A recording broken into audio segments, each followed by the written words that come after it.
इस वक्त हम आजमगढ़ में मौजूद हैं और आपको वीडियो में एक तस्वीर दिख रही होगी कि अखिलेश यादव का चुनाव चिन्ह जो है समाजवादी पार्टी का, वो साइकिल, आपको बाइक के ऊपर साइकिल लगाए हुए हैं और समाजवादी पार्टी का झंडा भी लगा हुआ नज़र आपको आ रहा होगा।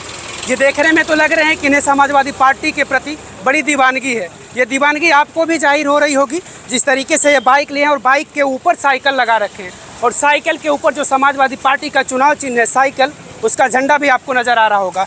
आपको तस्वीर में मैं एक बैनर दिखाऊं, बैनर पर लिखा हुआ है सत्येंद्र यादव विधानसभा सगड़ी। सगड़ी यानी आजमगढ़, आजमगढ़ के ही हैं शायद। इनसे हम बातचीत करेंगे कि आखिर इसके पीछे क्या कारण है या फिर क्या उद्देश्य है, क्यों आखिर ऐसा कुछ कर रहे हैं, क्या अभी तक इनसे अखिलेश यादव से मुलाकात हो पाई है या नहीं हो पाई, या कहाँ जा रहे हैं, इन तमाम विषयों पर हम इनसे बातचीत करेंगे। क्या नाम है भैया आपका? हमारा नाम सर सत्येंद्र यादव है, सगड़ी विधानसभा 345 से हैं, आजमगढ़ जिले के। कब से आप इस तरीके से चल रहे हैं? हम 2022 से चल रहे हैं। 2022 से? अच्छा, 2022 से आप चल रहे हैं। क्या उद्देश्य है आपका इस तरीके से? पार्टी को मजबूत करना है। माननीय नेताजी जब से एक्सपायर हो गए हैं, उसी को देखते हुए हम लोग क्षेत्र में जाकर भ्रमण करके प्रचार करते हैं और पार्टी को मजबूत बनाना चाहते हैं। अच्छा, आपको लगता है कि आप कह रहे हैं कि माननीय नेताजी के ना होने से पार्टी कमज़ोर हुई, आपको ऐसा लग रहा है? नहीं, कमज़ोर तो नहीं, लेकिन सर अब मेहनत हम लोग करेंगे तभी ना आगे बढ़ेंगे। 80 सीट जीतना है। 2022 से आप लगे हुए, कभी अखिलेश यादव साहब की मुलाकात हो पाई है? मैनपुरी में उपचुनाव में जब प्रचार करने गए थे तो साइकिल के साथ नहीं मुलाकात हो पाई थी। उसी तरह जैसे लाइन में लग के सब मुलाकात कर रहे थे, उसी तरीके से एक बार मुलाकात वहाँ हुई। अच्छा, इस तरीके से आप चल रहे हैं, क्या अखिलेश यादव को पता है कि आप इस तरीके से चलते हैं? सर वो तो देख चुके हैं, मैनपुरी में हमको देख चुके हैं। बातचीत अब कभी उनसे हुई है?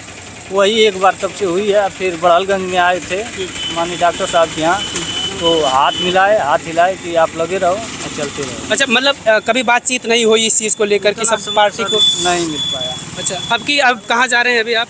अब इसी तरीके से सर सुल्तानपुर होते हुए, अमेठी होते हुए इसी तरीके से चले जाएंगे लखनऊ कार्यालय पे। आजमगढ़ से हैं आप। आजमगढ़ को समाजवादी का गढ़ कहा जाता है, लेकिन आप देखेंगे कि सदर लोकसभा सीट जो है वहाँ से निरहू सांसद हैं और अभी निरहू का एक बयान आया था, किसी बड़े नेता को यहाँ पे लड़ाने की बात चल रही थी, तो वो कह रहे थे किसी छोटे नेता से हमें नहीं लड़ना है, पार्टी अध्यक्ष यहाँ पर आए उनको हम चैलेंज करेंगे। अरे सर, उनके देखने में चाचा आदरणीय चाचा शिवपाल यादव छोटे लग रहे हैं। जब चुनाव लड़ेंगे उनके सामने तब उनको पता चल जाएगा कि वो क्या चीज़ हैं। समाजवादी का गढ़ कहा जाता है। ये भी पिछले उपचुनाव में ये सवाल था कि आखिर यहाँ पे कैसे समाजवादी पार्टी जीत पाएगी, लेकिन समाजवादी पार्टी को शिकस्त मिली थी। यहाँ पर निरहू सांसद बन गए।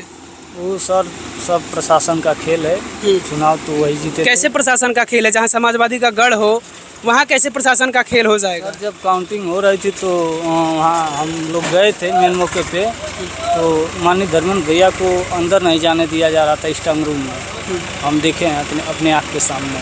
तो आपको लग रहा है कि जहाँ पर गढ़ हो, जहाँ पर पार्टी इतनी मजबूत हो, वहाँ पर अगर ऐसा कुछ हो सकता तो जहाँ पर पार्टी कमज़ोर है, जहाँ पर अन्य और वोटर ज़्यादा हैं, वहाँ पर फिर तो समाजवादी पार्टी कमज़ोर पड़ जाएगी। फिर भी हम लोग मेहनत कर रहे हैं ना, ऐसी बात नहीं होगी आगे। 2024 वाले चुनाव में उनको खुद ही पता चल जाएगा कि क्या चीज़ है।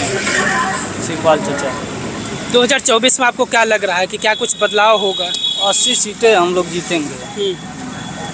सारे कार्यकर्ता लगे हैं, बूथ स्तर के सभी समीक्षाएँ हो रही हैं, कमेटियाँ बन रही हैं। राजभर जी जो थे अखिलेश यादव के पास बैठते थे, आज बीजेपी में चले गए हैं। पहले बीजेपी को गरियाते थे, अब समाजवादी पार्टी को गरिया रहे हैं। अरे उनकी बात तो सर छोड़िए, वो दल बदल दलाल नेता हैं, उनकी कोई ज़्यादा अहमियत नहीं रखते हैं सर पार्टी। उनके जाने से कई आते हैं कई जाते हैं। जैसे ट्रेन नहीं होती है सर, 10 लोग चढ़े तो 2 लोग उतर जाते हैं, वही हाल उनका है। पूर्वांचल के कई ज़िले से वो सीट मांग रहे हैं बीजेपी से, कि पूर्वांचल के कई ऐसे, जिसमें आजमगढ़ से भी कह रहे हैं कि हमें सीट दीजिए, हम बीजेपी को जितवाएंगे, ऐसा कह रहे हैं राजभर। अरे भाजपा को तो 2022 वाले चुनाव में क्या क्या कह चुके हैं, उनके बारे में तो अब हमसे बात मत करिए। उनको जब देखते हैं तो उनका हमारा कुछ और होने लगता है। क्या है, वो तो अखिलेश यादव के बगल में बैठते थे, अभी जल्द ही अब फिर भाई उनका कह रहे हैं आप दल बदलू। हालांकि दल बदलू तो है ही, वो कुछ महीने बीजेपी में रहते हैं, कुछ महीने समाजवादी पार्टी में, और अपनी उनकी पार्टी भी है। पिछड़ा समाज के लिए नहीं लड़ाई लड़ रहे हैं, वो अपने बेटे के लिए लड़ाई लड़ रहे हैं और अपने के लिए। बड़ी बात कह रहे हैं आप, वो अपने बेटे के लिए लड़ाई लड़ रहे हैं। हाँ सर, तो पिछड़ा हित के लिए नहीं, समाज के लिए नहीं। तो कहीं ना कहीं वो तो पिछड़ों को बरगला रहे हैं। फिर अब की खुद ही सर पता चल जाएगा कि उनको क्या इस 24 वाले चुनाव में कि उनके क्या स्थिति हो जाएगी। आजमगढ़ में आपको क्या लग रहा है कि आजमगढ़ में क्या? हम सर दोनों सीटें जीतेंगे हम लोग, जिस तरीके से हम लोग लगे हैं दोनों सीटें हम लोग जीतेंगे। निरहू तो उम्मीद कर रहे हैं अखिलेश यादव चुनाव लड़ने आए, शिवपाल तो उनके आगे करें, बी शिवपाल कुछ नहीं है। तो वही तो सर कह रहे हैं कि जब 24 वाला चुनाव लड़ेंगे चाचा के सामने तो उनको खुद पता चल जाएगा कि चाचा जी क्या चीज़ हैं। किन मुद्दों पर आपकी पार्टी अब की चुनाव लड़ने वाली है? आप एक सक्रिय कार्यकर्ता हैं समाजवादी पार्टी के, आपको क्या लग रहा है कि क्या मुद्दा लेकर आप पब्लिक के बीच में जाएंगे आपकी 24 में? पिछड़ा अल्पसंख्यक और ये क्या नाम है नौजवान किसान और महिलाएं, इतना लोग इतना महंगाई हो गई, बताइए टमाटर 200 रुपया किलो हो गया।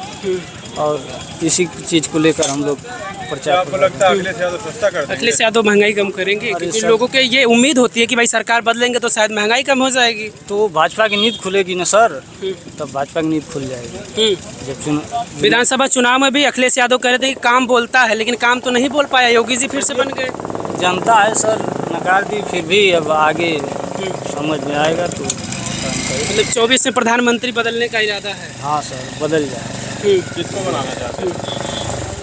अब सर पार्टी उसको तय करेगी किसको बनाएगी ना।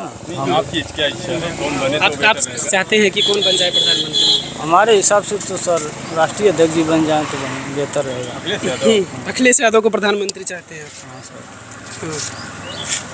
आप इसके अलावा और क्या कुछ करते हैं कि यही बस आप किसानी पार्टी काम। की? किसानी काम करते हैं सर।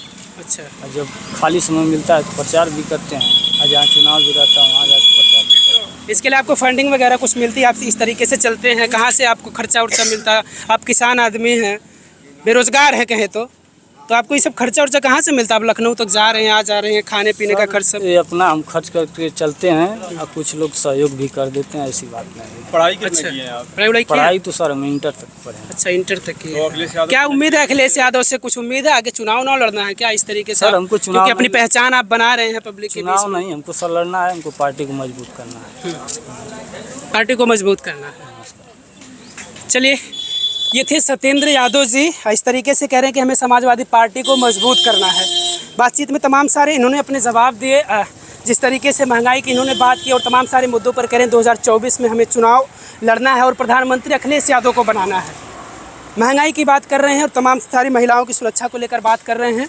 आप क्या कहते हैं? आप भी कमेंट करके आप ज़रूर बताइएगा कि आपकी क्या राय है, आपकी कौन प्रधानमंत्री होने वाला है या फिर क्या इरादा लग रहा है आपको?